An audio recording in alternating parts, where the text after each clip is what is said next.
बोलो बोलो सीताराम,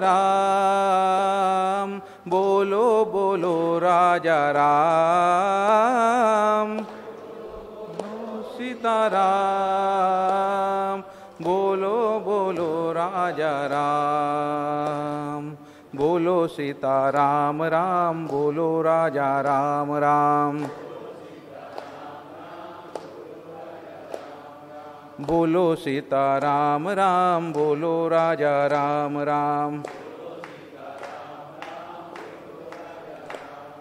बोलो सीताराम राम, बोलो राजा राम राम। जानकी जीवन स्मरण जय जय राम।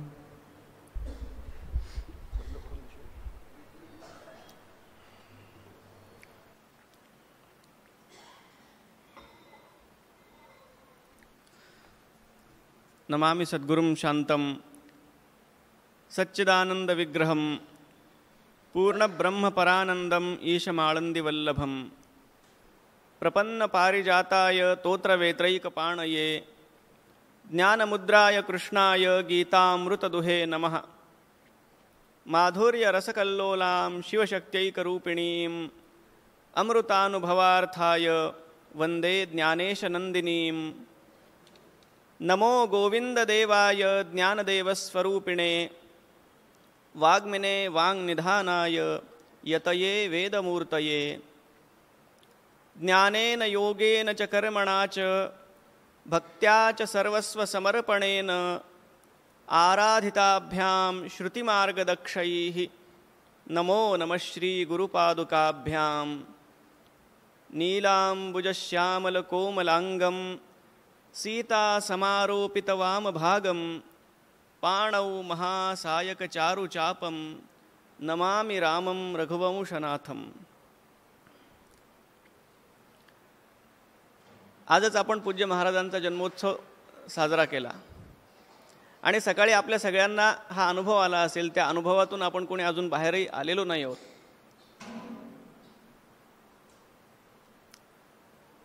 ते कीर्तन रंगत जाऊन जाऊन आपण त्या प्रसंगाचा पुन्हा एकदा अनुभव घेतला आणि एका वेगळ्या प्रकारची अवस्था सगळ्यांनी अनुभवली। इतर कुणाही मनुष्याचं जन्माला येणं आणि एखाद्या महापुरुषाचं जन्माला येणं यामध्ये फरक आहे। इतर कुठल्याही मनुष्याचा जन्म त्यानं केलेल्या कर्मांच्यामुळे होतो, प्रारब्धवशात होतो। जीवा कर्मयोगे जनी जन्म झाला, त्या बंधनामुळं त्याचा जन्म होतो, त्याला जन्माला येणं भाग पडतं। त्यात त्याची इच्छा नाही आहे। पण महापुरुषांचा जो जन्म होतो तो काही उद्देशाने होतो।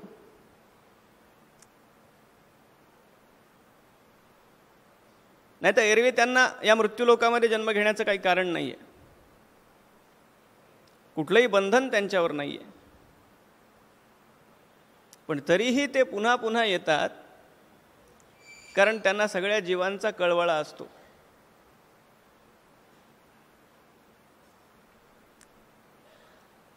या सगळ्या चिंतेच्या, भयाच्या, शोकाच्या सगळ्या सागरातून पलीकडं गेल्यानंतर पुन्हा अलीकडं यावं, पुन्हा जन्म घ्यावा, गर्भवास सोसावा आणि जीवनात इतर कुठल्याही मनुष्य प्राण्याला जशा हाल अपेष्टा सहन कराव्या लागतात त्याहून कदाचित जास्तच त्या सहन करून त्यातून पार जाऊन पुन्हा सगळ्यांना भजनी लावावं, हा सगळा खटाटोप कशासाठी? यात त्यांची गरज नाही आहे, हे सगळं आपल्यासाठी आहे। धर्मसंस्थापनेचे नर समर्थांनी सांगितलं, ते ईश्वराचे अवतार झाले आहेत, पुढे होणार देणे ईश्वराचे। धर्म शब्द अनेक ठिकाणी आपण लावतो। राजाचं कर्तव्य राजधर्म, पित्याचं कर्तव्य पितृधर्म, पुत्राचं कर्तव्य पुत्रधर्म, कर्तव्य या अर्थाने तो धर्म शब्द आपण वापरतो. मग हे धर्म अनेक आहेत. पण युधिष्ठिराने जेव्हा भीष्माचार्यांना प्रश्न विचारला ते शरपंजरी असताना, को धर्म सर्वधर्माणां भवतः परमो मतः, की तुमच्या मते कहा धर्म सर्वधर्माणां परः, या सर्व धर्मांच्या मध्ये सर्वश्रेष्ठ धर्म कुठला आपल्याला वाटतो. आणि याच्या उत्तरादाखल जे भीष्मांच्याकडून गायलं गेलं ते विष्णू सहस्रनाम आहे. अर्थात भगवंताचं नाम हा सर्वश्रेष्ठ धर्म आहे.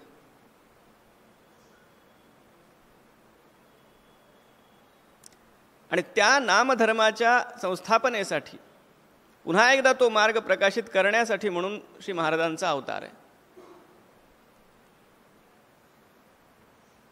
आणि त्या श्री महाराजांच्या जीवनाचा, त्यांनी केलेल्या उपदेशाचा सारांश ज्या काव्यामध्ये अंतर्भूत आहे त्याचं आपण आस्वादन करतोय. माझा राम सखा मी रामाचा दास नित्य बोलावे, हाची सुबोध गुरूंचा रामापाशी अनन्य वागावे. माझा राम सखा मी रामाचा दास नित्य बोलावे.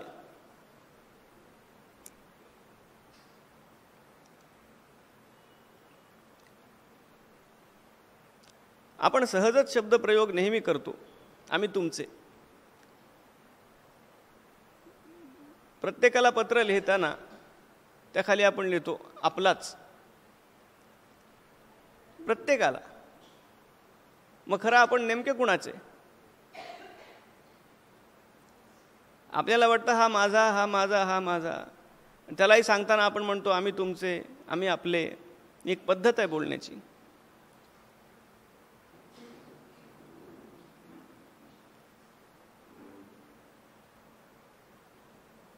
संतांनी त्यांच्या मनामध्ये कायम ही भावना दृढ ठेवली की माझा जर काही संबंध वास्तविक कुणाशी असेल तर तो एका देवाशी आहे. माझा कुणी असेल तर देव आहे आणि मी कुणाचा असेल तर तो देवाचा आहे. ही भावना ज्याच्या हृदयामध्ये स्थिर झाली त्याला संतत्व प्राप्त झालं. मग बाहेर प्रपंचामध्ये हे संत वावरले नाहीत का? वावरले. सगळी कर्तव्य, सगळ्या नातेसंबंधांची त्यांनी अगदी व्यवस्थित पार पाडली. नाथ महाराजांच्या सारखा गृहस्थाश्रम कुणी केला का? उत्तम गृहस्थाश्रम केला. सगळी कर्तव्यही पार पाडली. त्या त्या संबंधांचा सगळा तो मान त्यांनी राखला. बाहेरून सगळ्या प्रकारचा अभिनय केला, पण आतून ही भावना दृढ आहे की मी एका भगवंताचा आहे आणि एक भगवंत फक्त माझा आहे. म्हणून ते कुठं गुंतले नाहीत. माझा राम सखा. आणि पुढे म्हणतात मी रामाचा दास. ही गंमत आहे. मी रामाचा सखा आहे, माझा राम सखा आहे, तर मी सुद्धा रामाचा सखा आहे असंच म्हणता आलं असतं. किंवा जर मी रामाचा दास आहे तर राम माझा स्वामी आहे असं म्हणता आलं असतं.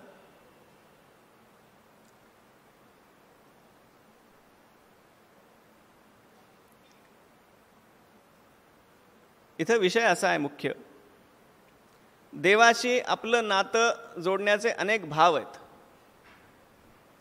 लालन भाव, वात्सल्य भाव, कांता भाव, सख्य भाव, अनेक भावनांनी ही भक्ती होऊ शकते. दास्य भक्तीमध्ये हनुमंत श्रेष्ठ आहेत, सख्य भक्तीमध्ये अर्जुन सर्वश्रेष्ठ आहे. गोपींचा जो भाव आहे तो मधुरा भक्तीचा भाव आहे, माधुर्य भाव आहे. यशोदेचा जो भाव आहे तो वात्सल्याचा भाव आहे. देवाला पुत्रही मानता येतं, त्याला पिताही मानता येतं, त्याला पतीही मानता येतं. ही आपल्या परंपरेनं आपल्याला दिलेली सवलत आहे. आपण कुठल्याही भावनेनं देवाची भक्ती करू शकतो. अर्जुनाचा भगवान सखा आहे आणि एवढा जवळचा सखा आहे की त्याचे घोडे हाकायला तो सिद्ध झालेला आहे. आणि अगदी कुठलंही शस्त्र हातात न घेतलं तरी तू माझ्यासोबत मला हवा आहेस असं सांगून अर्जुनानं त्याच दिवशी खऱ्या अर्थानं ते युद्ध जिंकलेलं आहे, जेव्हा त्यानं देवाची निवड केली. सख्य भाव आहे दोघांच्यामध्ये. सख्य भावामध्ये मात्र एक गोष्ट आहे, आपल्या मित्रानं आपल्याला दिलेला सल्ला तो ऐकायचा की नाही या बाबतीत आपण स्वतंत्र असतो. आपल्या स्वामीनं आपल्याला सांगितलेलं ऐकायचं की नाही हे स्वातंत्र्य आपल्याला नसतं. गुरूंनी आपल्याला सांगितलेलं आपण ऐकायचं की नाही हे स्वातंत्र्य आपल्याला नाही आहे, ते ऐकणं बंधनकारक आहे. सख्य भावामध्ये थोडी आपल्याला मोकळीक मिळते. म्हणून आपण पहा, गीतेच्या पहिल्या अध्यायामध्ये अर्जुनानं लांबलचक भाषण केलं. अर्जुन विषाद योग. हे युद्ध करणं कसं अनुचित आहे हे सगळं अर्जुनाने तिथं युक्तिवादानं सांगितलंय, पटवून दिलंय कृष्णाला. दुसऱ्या अध्यायाची सुरुवात झाली. अजूनही त्या दोघांच्या मध्ये सख्य भावच आहे. देवाचे जे पहिले उद्गार आहेत गीतेमध्ये ते उपदेशाचे नाही आहेत. कुतस्त्वा कश्मलमिदं विषमे समुपस्थितम. 4 शिव्या हसडल्या त्यांनी अर्जुनाला. क्लैब्यम मास्मगमः पार्थ नैतत्वयुपपद्यते क्षुद्रम हृदय दौर्बल्यम त्यक्त्वोत्तिष्ठ परंतप. एखाद्या मित्राला सांगावं तसंच सांगितलेलं आहे. पण अजून गीतेच्या उपदेशाला आरंभ झालेला नाही. उपदेशाचा आरंभ केव्हा झाला?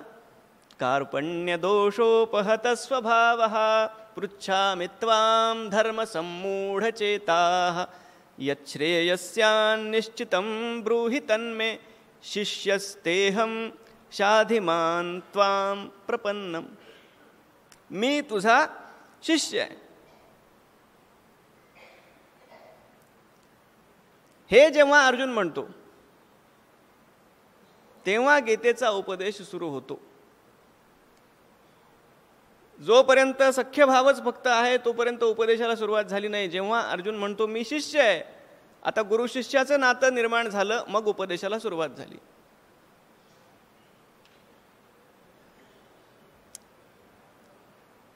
आणि अजून एक आहे, इथं अर्जुनाचा जो शब्द प्रयोग आहे तो आणि इथला शब्द प्रयोग दोन्ही सारखेच आहेत. मी रामाचा दास. अर्जुनाने सुद्धा शब्द प्रयोग केला मी तुझा शिष्य. तो हे म्हणत नाही की तू माझा गुरु आहेस. देवाची भूमिका ठरवण्याचा आपल्याला अधिकार नाही. आपल्याला आपली भूमिका ठरवण्याचा अधिकार आहे. ही समर्पणाची पराकाष्ठा आहे.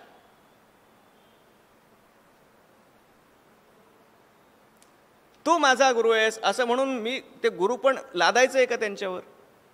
त्यांची इच्छा आहे का आम्हाला शिष्य म्हणून म्हणण्याची? मग आपण काय करू शकतो? मी तुमचा आहे, आता तुम्ही अंगीकार करा नाहीतर दूर लोटा. माझं गुरुत्व आपण घ्यायचं की नको हे आपल्यावर आहे. सत्ता आपली आहे, इच्छा आपली आहे, करते करवी ते आपण आहात. मी माझं समर्पण केलंय. अर्जुनाचा हा भाव आहे. शिष्यस्तेहम.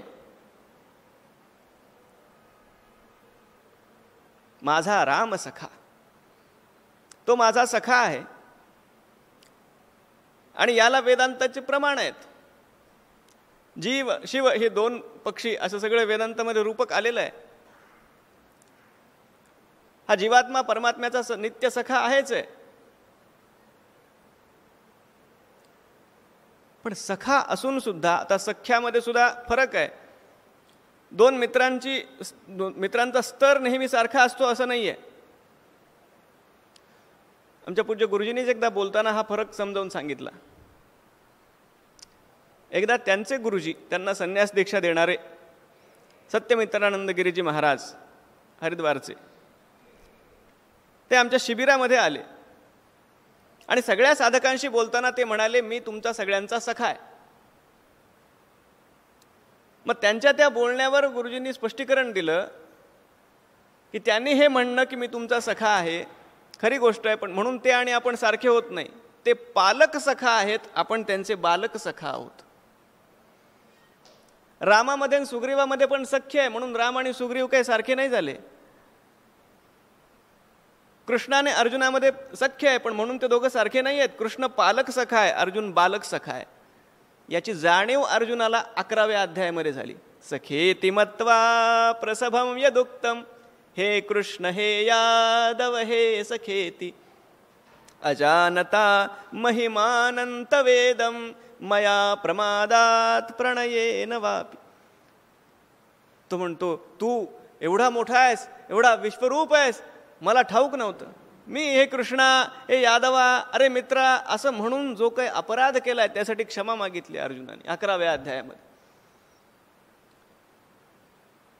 देवर्षी नारदांचं सूत्र आहे, भक्तिसूत्र आहे. तत्र न महात्म्य ज्ञान विस्मृत्यपवादः. या गोपींचा जो जीव होता ना कृष्णावर, तो काही कुणीतरी तो गवळ्याचा पोर आहे या भावनेने नव्हता. या गोपी सामान्य नाही आहेत. आणि याला प्रमाण आहे गोपी गीत. गोपी गीतामध्ये त्या गोपी स्वतः म्हणतात, न खलु गोपिका नंदनो भवान, अखिल देहिनाम अंतरात्मदृक्, विखन सार्थितो विश्वगुप्तये, सख उदेवान सात्वताम कुले. तू कोण आहेस आम्हाला ठाऊक आहे, गोपी म्हणतात. ब्रह्मदेवांनी प्रार्थना केली आणि तेव्हा साक्षात आदि नारायण असलेला तू धर्मसंस्थापनेसाठी अवतार घेतलायस, हे गोपी म्हणतायत. न महात्म्य ज्ञान विस्मृत्यप, त्याच्या महात्म्याची विस्मृती आपल्याला होता कामा नये. म्हणून माझा राम सखा, भाव सख्याचाच आहे, जिव्हाळा जो आहे तो सख्याचाच आहे, पण मी रामाचा दास नित्य बोला. हनुमंताला एकदा रामचंद्रांनी प्रश्न विचारला,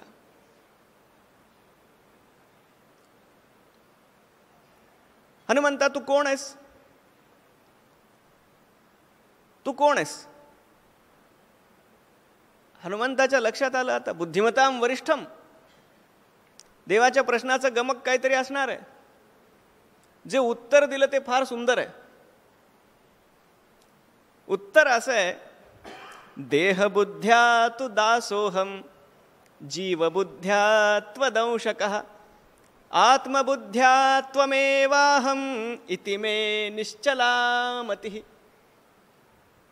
हनुमंत म्हणतात, देवा देहाच्या दृष्टीने विचार केला तर मी तुमचा दास आहे, जीवात्मा या दृष्टीने विचार केला तर मी तुमचा अंश आहे. नवैवांशो जीवलोके जीवभूत सनातनः. आणि आत्मबुद्धीने विचार केला तर आत्मबुद्ध्या त्वमेवाहम, आत्मबुद्धीने विचार केला तर तुमच्या माझ्यात काही फरक नाही आहे. इतका सुंदर परिचय. म्हणून माझा रामसखा, त्याच्याशी तो जिव्हाळ्याचा संबंध आहे, पण त्याच्या महात्म्याच्या ज्ञानाची विस्मृती नाही. मी रामाचा दास नित्य बोलावे, हा भाव नित्य मनामध्ये राहण्यासाठी नित्य बोलावे. ते नित्य बोलणंही आवश्यक आहे आणि तो भाव सुद्धा नित्य राहणं आवश्यक आहे. नाही तर कधी कधी नुसतं बोलणं राहतं आणि तो भाव निघून जातो. तरी चांगलंच आहे, काही नसल्यापेक्षा ते नुसतं बोललं गेलं तरी त्यातून कल्याणच आहे. पण बऱ्याचदा होतं असं, आपणही म्हणतो ना, गुरुमाऊलींच्या पादुकांचं दर्शन घ्यायला जातो, त्वमेव माता च पिता त्वमेव, त्वमेव बंधुश्च सखा त्वमेव, त्वमेव विद्या द्रविणं त्वमेव, त्वमेव सर्वं मम देव देव, असं आपण म्हणतो. दर्शन त्यांच्या पादुकांचं घेत असतो, पण मनात असतं की नवीन चपलांचा जोड घेतलाय, बाहेर राहील की नाही.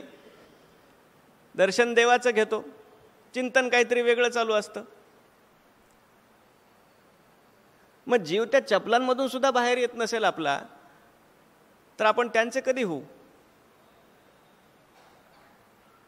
नित्य बोलावे आणि तो भाव मनामध्ये धारण करून बोलावं. रामापाशी अनन्य वागावे, ही अनन्यता आहे. देवर्षी नारदांनी सांगितलं, अन्याश्रयाणाम त्यागोनन्यता. मला जगातली सगळी यच्चयावत सुखही पाहिजे तर मला देवही पाहिजे, असं म्हणणं असेल तर ते शक्य नाही आहे. कुठल्या तरी एका गोष्टीची निवड केली पाहिजे. संतांनी देवाकडे देवाशिवाय दुसरं काही मागितलं नाही. देव त्यांच्यासाठी कधी साधन झाला नाही. आम्ही साधन बनवलं देवाला आणि साध्य बनवलं या सगळ्या नश्वर जगताला. बरं, देवासाठी पण ते सोयीचं आहे, त्याच्याकडे काही मागितलं ना तो देऊन टाकतो. आपण संकल्प करतो ना, अनेक प्रकारच्या मागण्या त्यात मागितलेल्या असतात. श्रुती स्मृती पुराणोक्त शास्त्रोक्त फल प्राप्त्यर्थम मन इच्छित कामना सिद्ध्यर्थम मम सहकुटुंबानां क्षेम स्थैर्य आयुः आरोग्य. म्हणजे त्या 21 रुपयाच्या पूजेमध्ये आपण सगळं सगळं सगळं क्षेम स्थैर्य आरोग्य सगळं सगळं प्राप्त व्हावं. बरं, देवाच्या दृष्टीने हे सोयीचं आहे. देऊन टाकलं, मोकळा झाला. मोक्षसुद्धा कुणी मागितलं देवाला बरं वाटतं. सगळ्या भोगांच्या पासून मुक्तीपर्यंत सुद्धा कुठलीही गोष्ट देऊन देव मोकळा होतो. देवाची पंचायत तेव्हा होते जेव्हा भक्त काही मागत नाही, कारण तेव्हा देव बांधला जातो. आता त्याला त्या भक्तासोबत कायम राहावं लागतं. फार सुंदर प्रसंग आहे नरसिंहाचा आणि त्या प्रल्हादाचा जो संवाद आहे ना. अरे, भगवान नरसिंह त्या प्रल्हादाला म्हणतात काहीतरी माग, आणि हा पठ्ठ्या काही मागायला तयार नाही. मला काही नको, काहीतरी माग. आपल्याला वाटतं तिथं मी असतो तर चांगली यादी दिली असती, हे द्या ते द्या. म्हणून देव आपल्याला माग म्हणत सुद्धा नाही बरं का. चतुरा तू शिरोमणी, तो चतुर आहे आपल्या. प्रल्हादानी काही मागितलं नाही, पण शेवटी जेव्हा फार मागण्याचा आग्रहच देवाने केला तेव्हा फारही नाही, मला काही नको मला काही नको म्हणण्यात पण एक प्रकारचा अभिमान दिसू शकतो. म्हणून प्रल्हादानं मागितलं. कामानां हृदय संरोहम भवतस्तु वृणे वरम. प्रल्हाद म्हणतो, तुम्हाला मला काही द्यायचंच असेल तर असं मन द्या ज्या मनामध्ये तुम्हाला कधीही काहीही मागण्याची इच्छाच निर्माण होणार नाही.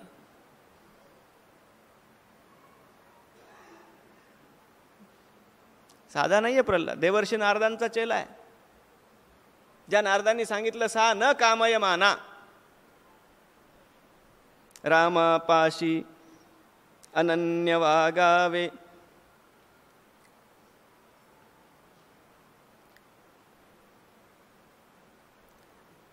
इतर कुठल्याही भोगवस्तूची इच्छा रामापाशी करता कामा नये. यत्न कसू न करीन मी, यश दे रामा न दे तुझी सत्ता. हाची सुबोध गुरूंचा मानावा, राम सर्वथा करता. रामाकडे काही मागायचं नाहीये, मात्र आपलं जे कर्म आहे ते आपल्याला करत राहायचं आहे. दैववाद आणि प्रयत्नवाद या सगळ्या वादामध्ये लोक पुष्कळ पडलेले असतात. गीतेने स्पष्ट सांगितलं, कर्मण्येवाधिकारस्ते मा फलेषु कदाचन मा कर्मफल हेतुर्भूर माते संगोस्त्व कर्मणी. कर्मणी एव अधिकार. आता इथं अधिकार शब्दाचा जो उपयोग केलाय ना, भगवान म्हणतात फक्त कर्म करण्यापुरता तुझा अधिकार आहे, तो तुझा प्रांत आहे. त्याचं फळ कधी मिळणार, कुठे मिळणार, कसं मिळणार हा तुझा विषय नाही आहे, ते मी पाहून घेईन. पण केलेल्या कुठल्याही कर्मामध्ये मला अमुक मिळावं ही भावना भक्ताकडून अपेक्षित नाहीये. सुखदुःखे समे कृत्वा लाभा लाभौ जया जयौ ततो युद्धाय युज्यस्व नैवं पापमवाप्स्यसि. भगवान म्हणतात पहिल्या अध्यायामध्ये अर्जुनाला फार पापाची चिंता आहे ना, मला पाप लागेल. भगवान म्हणतात सुख दुःख लाभ हानी जय पराजय या सगळ्या गोष्टींना समान रूपात पहा, कर्तव्य म्हणून युद्ध कर, तुला पाप लागणार नाही. निमित्त मात्रम भवसव्य साचिन. मग यश मिळेल की अपयश मिळेल. संतांनी या सगळ्या गोष्टी जे काही मिळालं, सुख मिळालं दुःख मिळालं, तो देवाचा प्रसाद मानला. अनुकूलता मिळाली, त्यांनी त्या अनुकूलतेचा उपयोग भक्तीसाठी केला. प्रतिकूलता मिळाली, संतांनी मानलं हे माझ्यातलं वैराग्य वाढवण्यासाठी देवानी संकट माझ्यावर आणलं. बरे झाले देवा निघाले दिवाळे, बरी या दुष्काळे पीडा केली, हे तुकाराम महाराज म्हणतात. थोडं थोडं काही दुःख आलं की देवावर बोल ठेवणारे आपण. संतांची चरित्र आपण पाहिली तर आपल्याला कल्पना सुद्धा करता येणार नाही इतकी संकट त्यांच्यावर आलेली आहेत, इतक्या प्रकारच्या विपत्तींमधून त्यांना जावं लागलेलं आहे.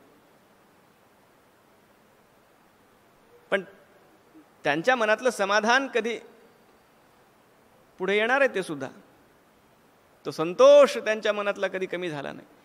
भगवंताबद्दलचा भक्तिभाव कधी कमी झाला नाही. सुख येवो दुःख येवो, यश मिळो अपयश मिळो, कीर्ती होवो अपकीर्ती होवो, लोकांनी स्तुती करोत निंदा करोत, अहो या सगळ्या गोष्टी तर दूरच्या. देह जावो अथवा राहो पांडुरंगी दृढ भावो. आपल्या देहासाठी आपण किती गोष्टी करतो या देहाला जपण्यासाठी. पण संतांना या देहाचा सुद्धा भार देवावर घालावासा वाटत नाही. इतर यशापयशाच्या तर गोष्टी सोडा आपण. प्रज्ञाचक्षू गुलाबराव महाराज त्यांच्या शेवटच्या काळामध्ये महाराज पुण्यात होते. आपल्याला ठाऊक असेल ज्ञानेश कन्या हा त्यांचा भाव होता. ज्ञानेश्वर महाराजांना ते तात म्हणायचे. आणि त्यांच्या शेवटच्या आजारपणात जेव्हा महाराज फक्त 34 वर्षांचे होते तेव्हा त्यांनी इहलोकीची यात्रा संपवली. 130 पेक्षा अधिक ग्रंथांचं त्यांनी लेखन केलं. ज्यांना फक्त 6 महिन्यांचे असताना अंधत्व आलेलं होतं. माऊलींची कृपा काय असते, संतांची कृपा काय असते आपण पहा. सांगायचं माझं उद्देश वेगळा आहे. शेवटच्या काळात महाराज पुण्यात होते. त्यांना आजारपण आलेलं होतं, अंगामध्ये मुरलेलं होतं, वेदना होत होत्या. कुणी त्यांना त्या काळामध्ये म्हटलं की महाराज चला आळंदीला जाऊन येऊ. पण जी गोष्ट कधी घडली नाही त्या काळात महाराज म्हणायचे ठीक आहे बघू जाऊ. एक जणांनी शेवटी विचारलं महाराजांना की महाराज आपण आळंदीला का येत नाही, एकदा आपण आळंदीला जाऊन येऊ. महाराज म्हणाले मला ही गोष्ट पक्की माहिती आहे की तुम्ही मला आळंदीला का घेऊन जाताय. तुम्ही मला आळंदीला घेऊन जाणार आणि माझ्या स्वास्थ्यासाठी माऊलींच्याकडे प्रार्थना करणार. या तुच्छ देहाच्या स्वास्थ्याचा भार मला माऊलींच्या कोमल खांद्यांच्यावर टाकायचा नाहीये.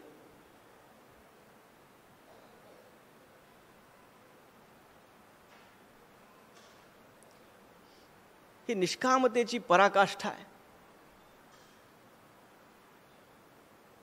माझ्या प्रयत्नामध्ये मी कुठेही कमी पडणार नाही, पण तू अमुक दे म्हणून मी देवाला बंधनात घालणार नाही.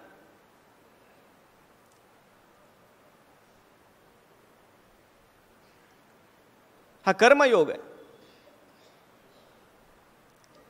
आणि या कर्मयोगाची परिपूर्ती खऱ्या अर्थानं तेव्हा होते जेव्हा माणसाच्या मनात हा भाव स्थिर होतो. तया सर्वात्मका ईश्वरा स्वकर्म कुसुमांची वीरा पूजा केलिया होय अपारा तोषा लागी. माऊली म्हणतात ही कर्म जी आपण करतो कशासाठी करायची, ती यशासाठी अपयशासाठी नाही आहेत. ती देवाच्या चरणी मी रुजू केलेली पूजा आहे. आणि पूजेसाठी जेव्हा आपण फुलं वाहतो तेव्हा 2 गोष्टींची आपण काळजी घेतो. एकतर ती फुलं त्याचा वास आपण घेतलेला नसतो, आणि दुसरी गोष्ट ती सुगंधी असतात. आपलं हे जे कर्म नावाचं फूल आहे त्याचं कर्तृत्व आपल्याकडे घ्यायचं नाही, म्हणजे त्याचा वास घ्यायचा नाही. हे मी केलं हे नको. मग ते पुष्प अनाघ्रात म्हणजे वास न घेतलेलं असं होतं. आणि त्यामध्ये सुगंध असावा निष्कामतेचा. मला यातून काही पाहिजे हा भाव नको.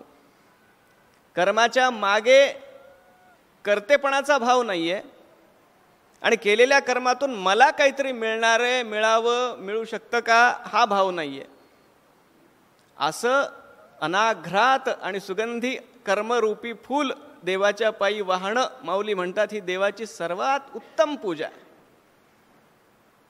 यत्न कसून करीन मी, यश दे रामा न दे तुझी सत्ता, हाची सुबोध गुरूंचा मानावा राम सर्वथा करता. आचार संयमाने युक्त असा नीती धर्म पाळावा, हाची सुबोध गुरूंचा खेळा ऐसा प्रपंच मानावा.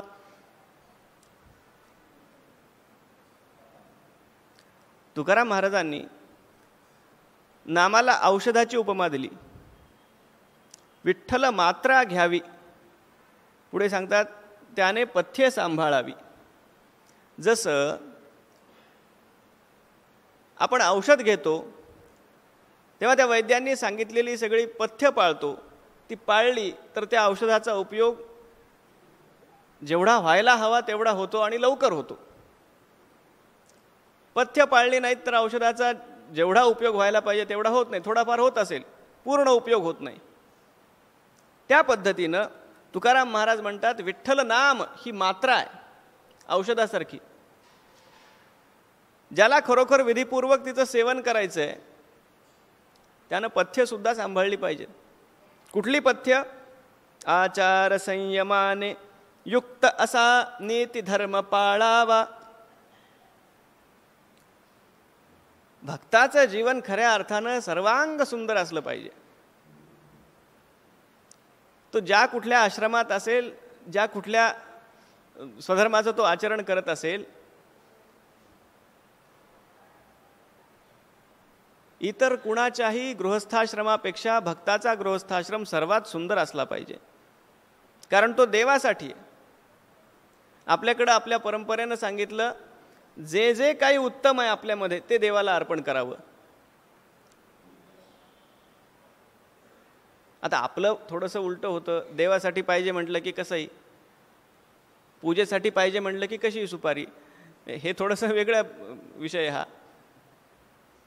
पण आपल्या व्यक्तिमत्वामध्ये जे काही उत्तम आहे ते देवाला अर्पण करावं. म्हणून भक्ताचं जीवन हे सगळ्या गुणांनी परिपूर्ण असतं. मुळात भक्त कुणाला म्हणावं हे सांगत असताना त्याच्या गळ्यात कुठल्या प्रकारची माळ आहे किंवा त्यानं कुठल्या प्रकारचा टिळा लावलेला आहे, त्यानं श्वेतवस्त्र परिधान केलेली आहेत की भगवी वस्त्र आहेत, ह्या सगळ्या गोष्टींचा विचारच झालेला नाही आहे. भगवान श्रीकृष्णांनी सरळ सरळ सद्गुणांची यादी दिली आहे. अद्वेष्टा सर्वभूतानां मैत्रः करुण एवच. स्थितप्रज्ञ कुणाला म्हणावं भगवान श्रीकृष्णांनी यादी दिली. ज्ञानी कुणाला म्हणावं ज्ञानाची लक्षणं सांगितली 13व्या अध्यायामध्ये. कुठल्याही बाह्य लक्षणांनी कोण ज्ञानी आहे आणि कोण भक्त आहे हे सगळं ओळखण्याची आपल्याकडे कसोटी मानलेलीच नाही आहे. त्याच्या अंगी असलेले गुण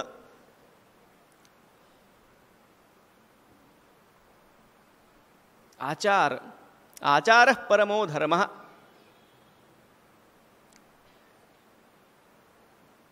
तीन गोष्टी नित्य सांगितलेल्या आहेत भगवंतांनी आचाराच्या बाबतीत गीतेमध्ये. यज्ञ, दान आणि तप. मग यज्ञाचे प्रकार सांगितले, तपाचे प्रकार सांगितले, दानाचे प्रकार सांगितले. त्या सगळ्यात आपल्याला जायचं नाहीये.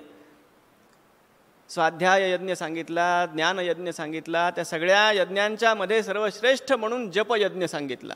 यज्ञानाम जप यज्ञोस्मी. जप हा यज्ञ आहे. सगळ्या प्रकारचं दान सांगितलं. शारीरिक तप सांगितलं, वाचिक तप सांगितलं, मानसिक तप सांगितलं आणि पुढं हेही सांगितलं की या सगळ्याचा माणसाने कधी त्याग करू नये. मग आता एक साधं उदाहरण घ्यायचं झालं तर संध्यावंदन याच्यासारखं कर्म आहे. शास्त्रांनी सांगितलं ते करून पुण्य मिळणार नाही, पण न केलं तर पाप लागेल, म्हणून ते केलं पाहिजे.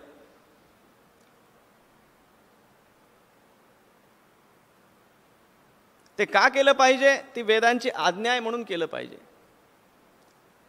संतांना वास्तविक आवश्यकता नव्हती या सगळ्या कर्मांच्या मध्ये, पण आपण त्या मार्गाने गेलो, तशा प्रकारचं आचरण ठेवलं तर लोकच तदनुवर्तते, लोक आपलं अनुकरण करतील, म्हणून त्या सगळ्यातून संत गेले. भगवान श्रीकृष्णाने गीतेत स्वतः हेच सांगितलं, नमे पार्थास्ति कर्तव्यम त्रिषु लोकेषु किंचन. मला मिळवण्यासारखं काही नाही, गमावण्यासारखं काही नाही. मी हे करतो कारण लोक माझं अनुकरण करणार आहेत हे मला ठाऊक आहे. म्हणून शास्त्रांची आज्ञा म्हणून सगळ्या प्रकारच्या आचार धर्माचं पालन करावं. संयमानं आपलं जीवन युक्त असावं. नीती धर्म पाळावा. जो काही आपला स्वधर्म आहे, जो कुठला व्यवसाय आहे, आपण विद्यार्थी अवस्थेत आहोत, गृहस्थ अवस्थेत आहोत, वानप्रस्थ आहोत, त्या आश्रमाचे काही नियम आहेत. सगळ्या नियमांचं पालन शक्य नाही, पण योग्य वेळी विद्याध्ययन. आता एखाद्या मुलाची जर परीक्षा आहे दुसऱ्या दिवशी, त्यानं पुस्तक हातात घेणं आवश्यक आहे. तो म्हणाला नाही मी तर जप करत बसणार, तर हा स्वधर्म नाही आहे त्याच्यासाठी. त्याच्यासाठी तिथं पुस्तकच हातात त्यानं घेतलं पाहिजे. अर्जुन चांगलंच बोलत होता की मी संन्यास घेतो म्हणून, त्यात वाईट काय? सर्वसंग परित्याग. देव म्हणतात नाही, हा धर्म नाही आहे तुझा, तू लढायला आलायस, धनुष्य हातात घेऊन लढायला उभा राहा. तरुण आहे कुणी, आपल्या परिवारासाठी सन्मार्गानं धन कमावणं हा त्याचा धर्म आहे. तो सोडू पाहत असेल, आपल्या कर्तव्यांना सोडून मी काहीतरी वनात जातो, भक्ती करतो, अमुक म्हणत असेल, तो त्याचा धर्म नाही आहे. आणि त्यासोबतच वयाची विशिष्ट मर्यादा ओलांडल्यानंतर सुद्धा जर प्रपंचात लक्ष राहत असेल तर तो त्याचाही धर्म नाही आहे.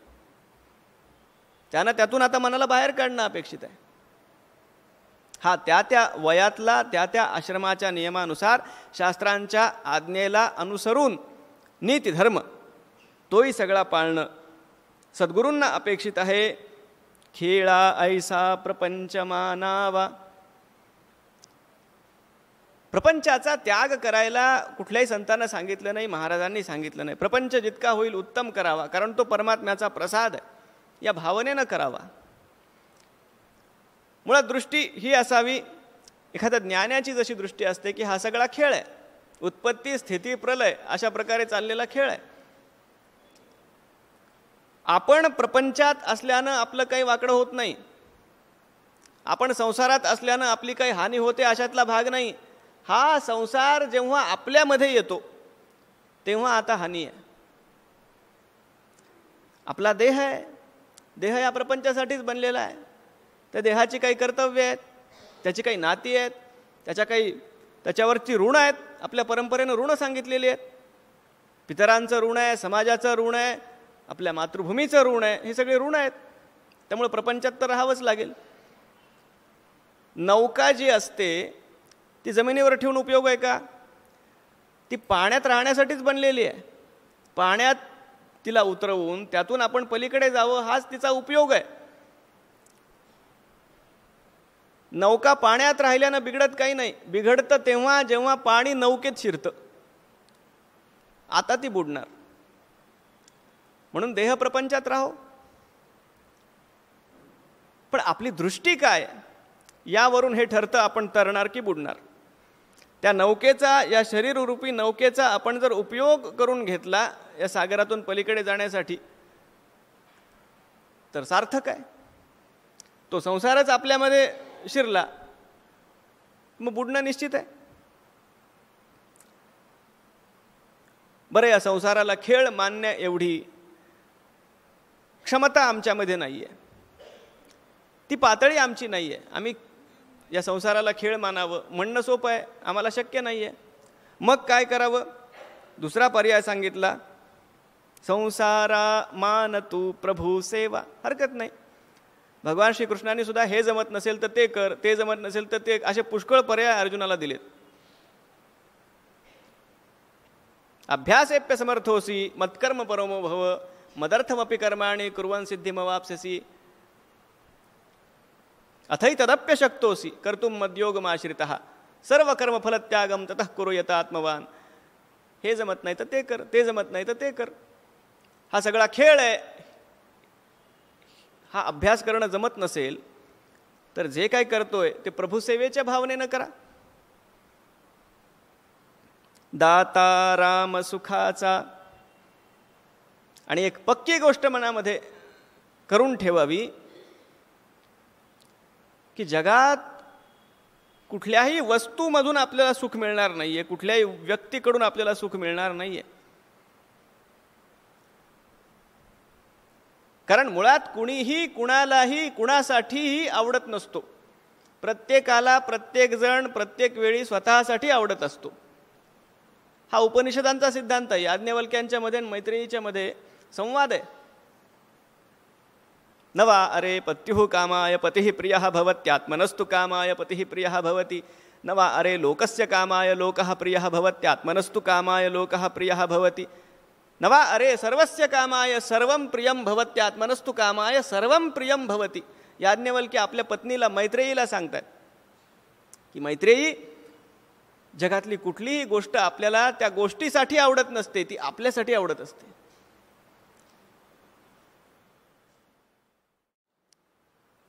म्हणून वास्तविक सुख बाहेरून मिळणारच नाहीये.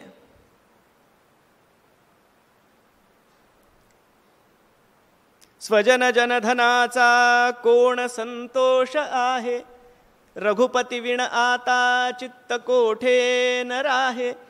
कारण काय आहे?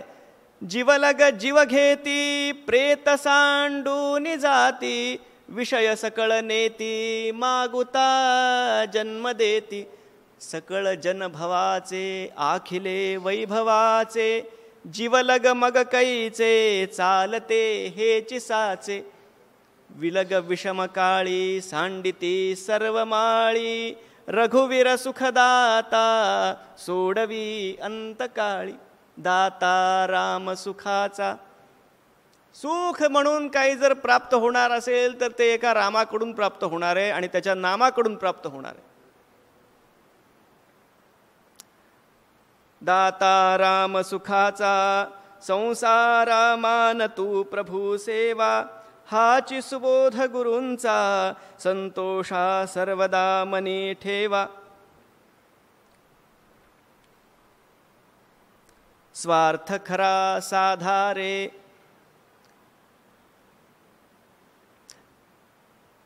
आपली अवस्था अशी आहे, आपल्याला खरा स्वार्थ सुद्धा कळत नाही. आपण म्हणतो जगात सगळे स्वार्थी आहेत. स्वार्थी नाही आहेत. स्वार्थ कशाला म्हणावं? ज्यांना आपलं काही भलं होणार आहे ते आपण करणं म्हणजे स्वार्थी असणं. मग आपला असा दावा आहे की आज आपण ज्या प्रकारचं जीवन जगतोय, ज्या पातळीवर, त्यातून आपलं काहीतरी भलं होणार आहे. स्वार्थ खरा साधार आहे. खरा स्वार्थ कुठला आहे? आपल्याला काय हवंय? आपण पाहिलं, चिंतन केलं कालच. प्रत्येकाला सुख हवंय. मग ते जिथं मिळेल तिथे ते शोधण्याचा प्रयत्न करणं हा स्वार्थ आहे.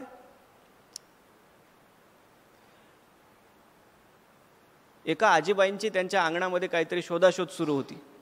संध्याकाळची वेळ, अंधार पडायला लागलेला, आणि त्या आपल्या शोधाशोध करतायत. रस्त्याने चालणाऱ्या एका व्यक्तीला वाटलं जाऊन मदत करावी. ते म्हणतात, आजीबाई काय शोधताय? आजीबाई म्हणे, सुई हरवली आहे, सुई. तोही माणूस पाहायला लागला. पाहून पाहून घामाघूम झाल्यानंतर शेवटी थकून जाऊन त्याने विचारलं, आजीबाई जरा आठवा तरी, तुम्ही कुठे बसला होतात, कुठे पडली? आजीबाई म्हणतात, ते मी तिकडे आतमध्ये बसले होते देवघरापाशी. त्याने डोक्यावर हात मारून घेतला. मग म्हणे, इथं कशाला शोधताय तुम्ही? आजीबाई म्हणल्या, इथं थोडा उजेड होता म्हणून इथे आले शोधायला. जिथे उजेड आहे तिथं शोधून उपयोग नाहीये. जिथं हरवली आहे, तिथं काळोख असेल तर तिथवर उजेड नेऊन तिथं शोधली पाहिजे. गतानुगतिको लोकः, सगळेजण जिकडे धावतायत सुख सुख सुख म्हणून आम्ही तिकडेच धावतोय. अरे पण हरवलं कुठे आहे नेमकं? हरवलं आतमध्ये आहे.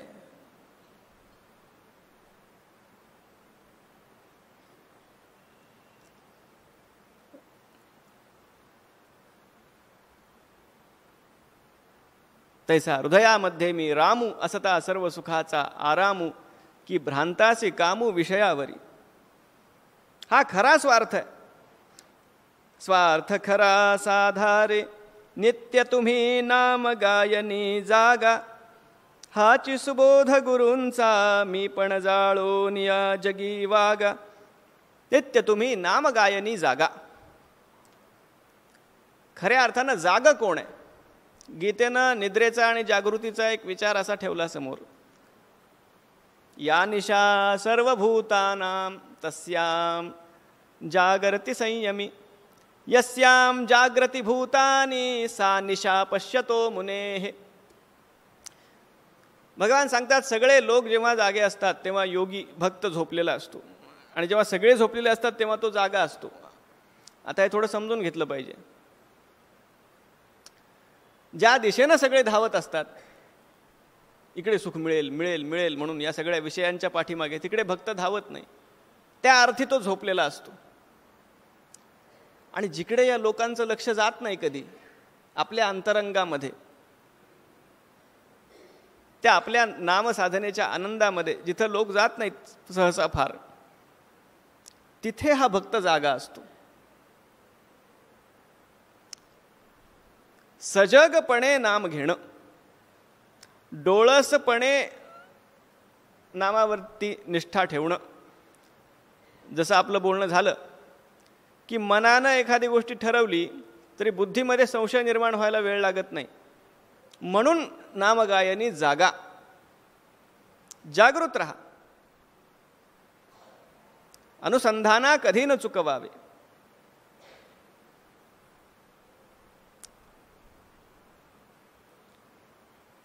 अभिमान शत्रु मोठा सर्वांना जाचतो सुखाशेने, हाची सुबोध गुरूंचा मारावा तो समूळ नामाने.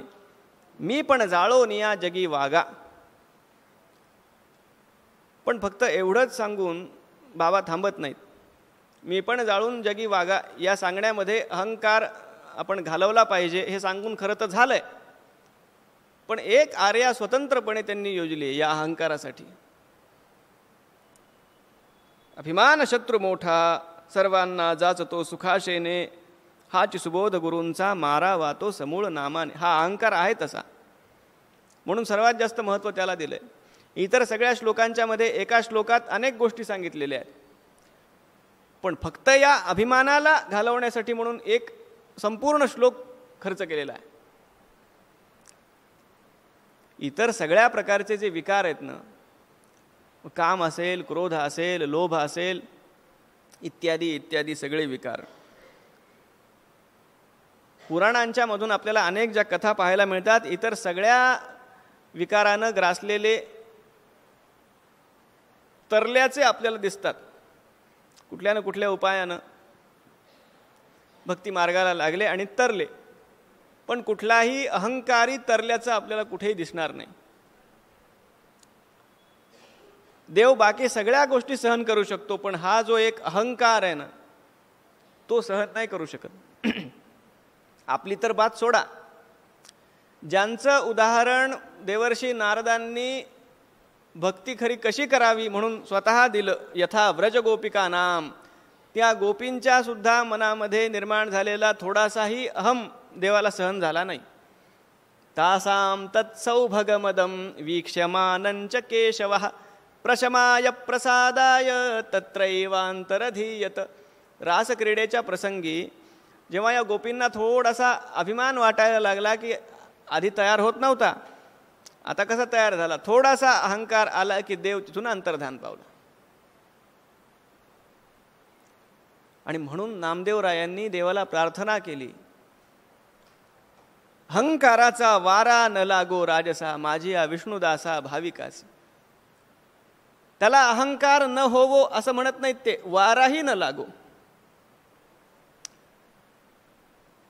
बरं, हा अहंकार असा विलक्षण आहे, तो जेवढा घालवायचा प्रयत्न आपण करू ना, तो तितका दृढ होत जातो. म्हणजे मला अहंकार नाही याचा पण अहंकार होतो. मला अहंकार, तो मी आला ना तिथं.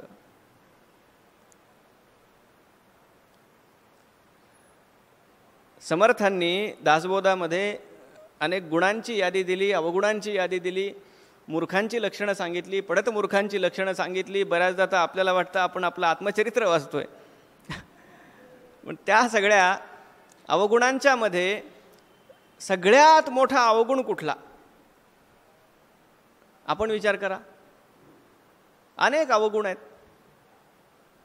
समर्थ म्हणतात, सकळ अवगुणा माझी अवगुण, आपले अवगुण वाटती गुण. आता माझे अवगुण मला अवगुण वाटले तर त्यांचा त्याग करणं शक्य आहे. संतांनी नसलेले अवगुण मान्य केले. मो सम कौन कुटील खल कामी, हे कोण म्हणतंय? हे तुलसीदास म्हणतात. आणि आम्हाला असलेले मान्य होत नाही. हा त्यांच्यातला आणि आमच्यातला फरक आहे. आपुले अवगुण वाटती गुण, हे कशामुळे? हे या अहंकारामुळे. आणि हा एकमेव असा विकार आहे, हा घालवता येत नाही, तो गळून जावा लागतो, तो आपोआप गळून. बरं, याची विचित्र परिस्थिती अशी होते अहंकारी व्यक्तीची, हा अहंकार तो सुखावला तरी त्रासच आहे, दुखावला तरी त्रास आहे. एखाद्याची कोणी स्तुती केली, त्याचा अहंकार अजून पोचला जातो. बरं, कुठे कोणी निंदा केली, अहंकार दुखावला जातो. दोन्हीकडून त्रास आहे. हा दबक्या पावलाने येतो. कधी अहंकार झाला आपल्याला कळत नाही. कामाचा आवेश आपल्याला लक्षात येऊ शकतो, क्रोधाचा आवेश आपल्या लक्षात येऊ शकतो. मग लोक उपाय सांगतात, काय उलटे आकडे म्हणा, अमुक म्हणा, तमुक म्हणा, त्यापेक्षा राम राम म्हणा. उलटे आकडे ते कळतं, पण अहंकार आलेला कळत नाही, गेलेला कळत नाही, कळू नये. पण तो कळला की तो आला, कळूच नाही. आणि तो गळून खरा तेव्हा जातो, मारावा तो समूळ नामा. समूळ थोडा जरी तो शिल्लक राहिला तरी पुन्हा तो तरारतो. मुळासकट काढा.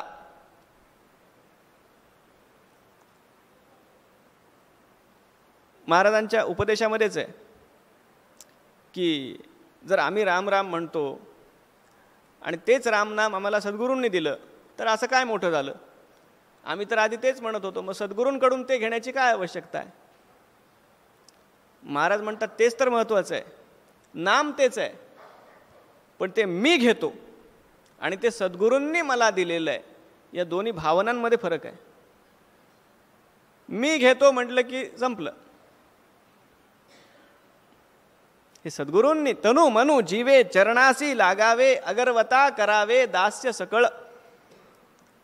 माऊलींचा तर विनय ठिकठिकाणी आपल्याला इतका असू. मला पोर्शन संपवायचं आहे. पण निरहंकारितेची पराकाष्ठा, विनयाची पराकाष्ठा या संतांच्या मध्ये आपल्याला दिसते. म्हणून देव त्यांच्या मागे पुढे असतो. अभिमान शत्रू मोठा सर्वांना जाचतो सुखाशेने, हाची सुबोध गुरूंचा मारावा तो समूळ नामाने. राज्याधिकार येवो किंवा जावो समस्त धनमान, हाची सुबोध गुरूंचा भंगावे ना कधी समाधान. राज्याधिकार येवो किंवा जावो समस्त धनमान, हे सुद्धा बोलणं सोपं आहे. या काव्यात सगळं बोलणं सोपं आहे.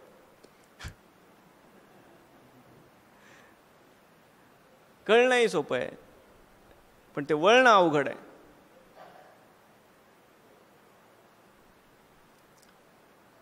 सुदाम्याची कथा आपण ऐकतो भागवतामध्ये. ह्या ओळी वाचल्या, ही एक ओळ वाचली की मला सुदाम्याची कथा आठवली. 18 विश्व दारिद्र्य त्याच्या घरात आहे. संपूर्ण कथा नाही सांगत बसत, पण हा सुदामा आपल्या पत्नीच्या वारंवार आग्रह करण्यावरून भगवान द्वारकाधीशाला भेटायला जातो आणि सोबत थोडेसे पोहे घेऊन जातो आपल्या पुरचुंडीमध्ये बांधून. तिथलं देवाचं सगळं वैभव पाहून लज्जित होतो, संकोचतो. भगवान श्रीकृष्ण आहेत, ते अगदी प्रेमाने हिसकटून घेतात त्याच्या हातून, त्याचा आस्वाद घेतात त्या पोह्यांचा. ते सगळं घडतं. मुख्य विषय काय आहे, त्यांची पत्नी हे म्हणाली होती की नाथ एवढ्या मोठ्या घरून थोडंसं जरी काही मिळालं तरी आपल्यासाठी ते पुष्कळ आहे. देवानं काय दिलं?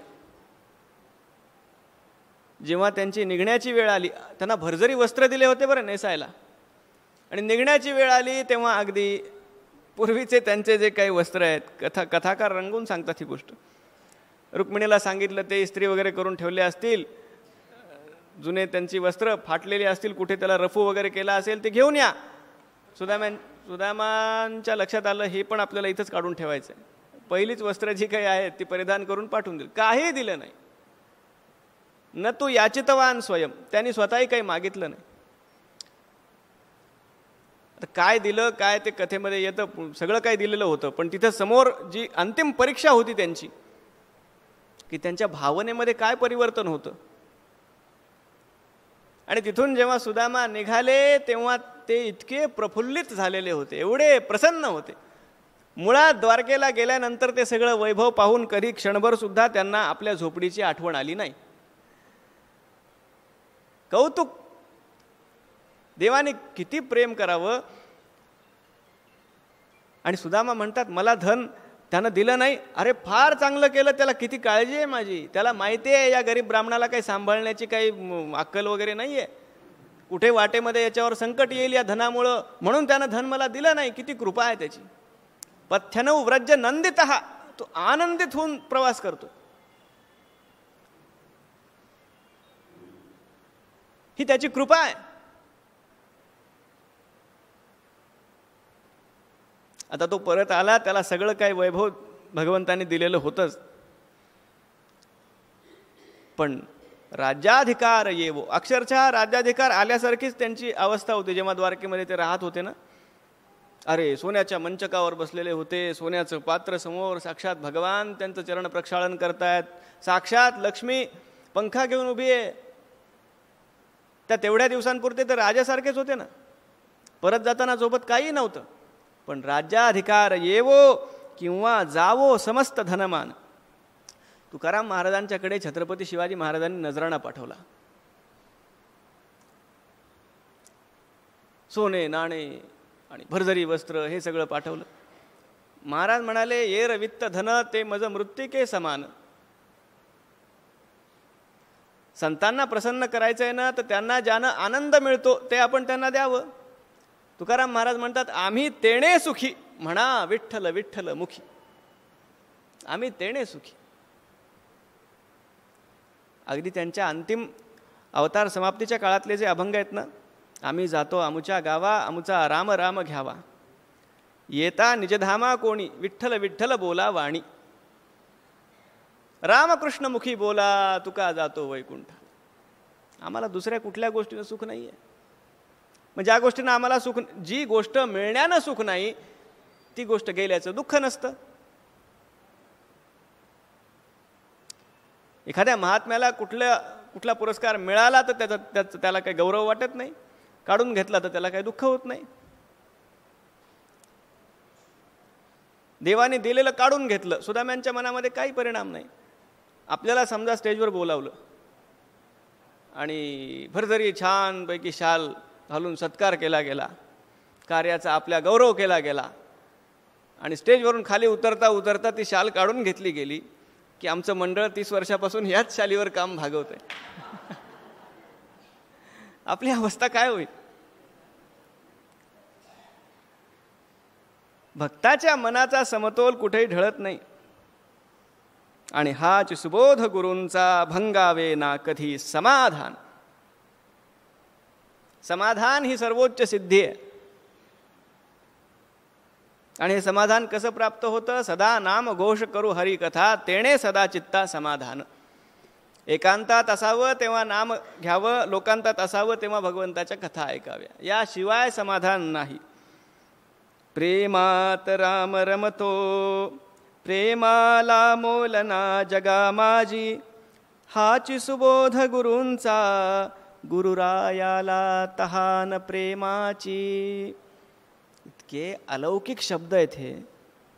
यात सगळं आलं, सगळं आलं. यातून काही सुटलं नाहीये. प्रेमात राम रमतो.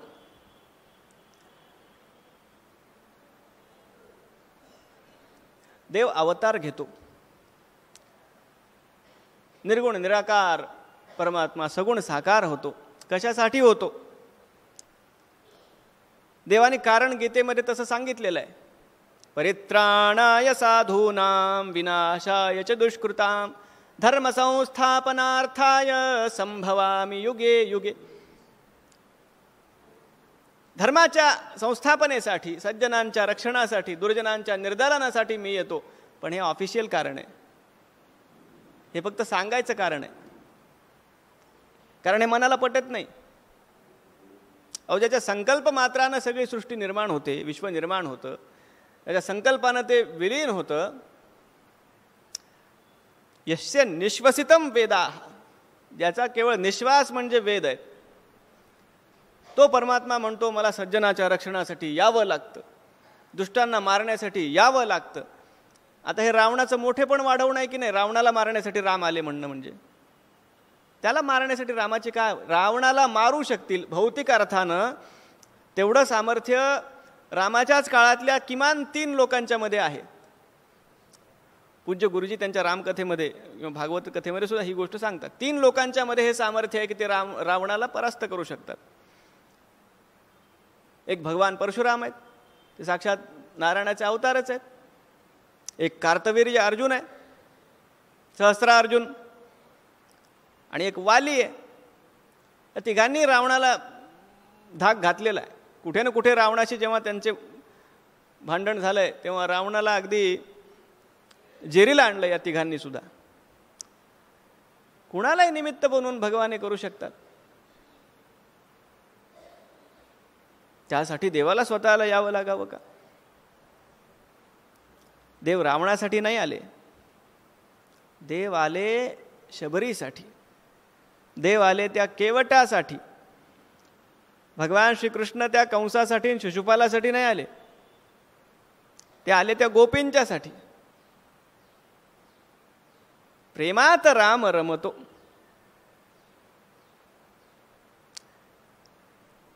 एखाद्या ठिकाणचं लग्नाचं आपल्याला आमंत्रण आलं, फारसं काही आपल्या जवळचं नातं नसेल तर आपण म्हणतो कुणाला तरी पाठवूया घरातल्या, कुणीतरी जाईल एक जण. पण काही ठिकाणी असं असतं तिथे आपण म्हणतो की नाही, तिथे मला स्वतःला गेलं पाहिजे, तिथे कुणाला पाठवून चालणार नाही. इतर कुठल्याही कामामध्ये प्रतिनिधी चालतो, प्रेमामध्ये प्रतिनिधी चालत नाही, तिथे स्वतःलाच यावं लागतं. त्या शबरीला तिच्या गुरुदेवांनी सांगितलं होतं राम येतील, त्यामुळे तिथे रामालाच जाणं भाग होतं. गोपींच्याकडे दुसरा कोणी प्रतिनिधी पाठवून चालणार नव्हतं, तिथं कृष्णालाच यावं लागलं.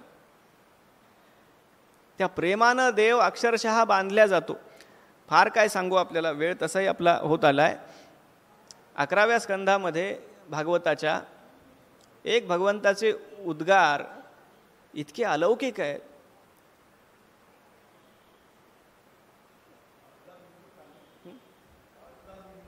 बर निरपेक्षं मुनिं शांतं निर्वैरं समदर्शनम् अनुव्रजाम्यहं नित्यं पूयेयेत्यंघ्रि रेणुभिः. भगवान उद्धवांना म्हणतात निरपेक्ष, शांत वृत्तीच्या, निर्वैर, कुणाशी ज्याचा द्वेष, कुणाबद्दल ज्याला वाटत नाही, समदर्शनम, अशा महात्म्याच्या मी मागोमाग चालतो. अनुव्रजामि अहम नित्यम, कशासाठी? त्याचं रक्षण करण्यासाठी. भगवंतानी जे कारण दिले ना ते फार विलक्षण आहे. पूजेयेत्यंघ्रि रेणुभिः. उद्धवा, त्याच्या चालण्यामुळं उडणाऱ्या पायधुळीनं मी पवित्र होईल म्हणून मी माझ्या भक्ताच्या मागोमाग चालतो. ज्याच्या चरणांचं तीर्थ आपल्या मस्तकावर धारण करून भगवान महादेवांना असं वाटावं की मी पवित्र आहे, ते भगवान भक्तांच्या मागे, या संतांच्या मागे यासाठी जातात की त्यांच्या पायधुळीनं आपण पवित्र होऊ असं त्यांना वाटतं. ही प्रेमाची पराकाष्ठा आहे. अंबरीशाच्या प्रसंगामध्ये सुद्धा आता एक एक प्रसंग असे डोळ्यासमोर दिसायला लागतात. दुर्वासा मुनींच्या मागे जेव्हा ते सुदर्शन चक्र लागलं, अंबरीशाची रक्षा करणारं, ते त्रिभुवनात सगळ्या पळायला लागले. भगवान नारायणांच्याकडे गेले, तुमचं सुदर्शन आहे, तुम्ही याला आवरा. भगवान नारायण म्हणाले, माझ्याही काही हातात नाही, मी स्वतःच माझ्या हातात नाही. अहम भक्त पराधीन, मी भक्तांच्या अधीन आहे आणि म्हणून इतर कुठेही मी सापडत नाही. भगवान म्हणतात, मद्भक्ता यत्र गायंती तत्र तिष्ठामि नारद. माझं नामसंकीर्तन माझे भक्त जिथं करतात ना, इतर कुठे मी थोडा थोडा वेळ असतो, पण मुक्काम पोस्ट जर माझा कायमचा पत्ता कुठला असेल तर जिथं माझं नामसंकीर्तन असतं तिथं मी असतो. प्रेमात राम रमतो, प्रेमाला मोल ना जगा माझी. प्रेमाला जगात मोल असू शकत नाही, कारण प्रेम ही मोल त्या गोष्टीला असतं ज्याचा व्यवहार होऊ शकतो. प्रेमाचा व्यवहार आदान प्रदान हे प्रेमामध्ये नाही. मी इतकं केलं मग त्याचं तितकं असलं, हे प्रेम नाही आहे. हे प्रेम असू शकत नाही. अनिर्वचनीयम प्रेमस्वरूपम, देवर्षी नारदांनी सांगितलं. गुणरहितम कामनारहितम प्रतिक्षण वर्धमानम अविच्छिन्नम, हे प्रेमाचं स्वरूप आहे. आणि त्याच्यामध्ये दोन मावतच नाहीत. प्रेम गली अतिसाकरी तामे दून समाई. तत् सुखे सुखित्वम तत् सुख सुखित्वम, हे खरं प्रेम आहे. म्हणून जगामध्ये हे खरं प्रेम केवळ भगवंताच्या नामावर आणि भगवंतावरच होऊ शकतं, सद्गुरूंच्यावरच होऊ शकतं. इतर कुठेही असं समर्पण संसारामध्ये शक्य नाही आहे. त्याच्या थोडंफार जवळ जाता येईल पण तेवढं शक्य नाही. हाची सुबोध गुरूंचा गुरुरायाला तहान प्रेमाची. सद्गुरूंना आपल्याकडून इतर कुठलीही गोष्ट नको आहे. आपल्या मनातला हा दृढ विश्वास त्यांना हवा आहे. एक तत्व नाम दृढ धरी मना, हरिसी करुणा येईल तुझी. ते नाम सोपे रे रामकृष्ण गोविंद, वाचेसी सद्गद जपे आधी. नामा परते तत्व नाही रे अन्यथा, वाया आणि कपंथा जाशी झणी. ज्ञानदेव मौन जपमाळ अंतरी, धरोनी श्री हरी जपे सदा. अद्वैत ज्ञानदेव मौन जपमाळ अंतरी धरून, ही नामाची पराकाष्ठा आहे. जेव्हा नाम घेणारा तो नामी आणि नाम तिन्ही एकत्र होतात आणि एकच उरतं, दुसरं काही उरत नाही. सर्व साधनांच्या पेक्षा सर्वश्रेष्ठ नाम आहे. आपण आपल्या सगळ्या चिंतनामध्ये पाहिलं, कर्ममार्गामध्ये सुद्धा शेवटी देवाचं नाव घेऊनच त्या कर्माची संपूर्णता असते. अपवित्र पवित्रो वा सर्वावस्थांगतोपि वा यस्मरेत पुंडरीकाक्षम सभा ह्याभ्यंतरशुचिः. पावित्र्य कशाने होणार आहे? नामाने होणार आहे. ज्ञान मार्गाची सुद्धा सगळी सिद्धी एका नामाने प्राप्त होणार आहे. संतांनी सांगितलं, न कळे ते कळो येईल उगले, नामे या विठ्ठले एकाचिया. न दिसे ते दिसो येईल उगले, नामे या विठ्ठले. घोटवीन लाळ ब्रह्मज्ञाने हाती, मुक्ता आत्मस्थिती सांडवीन.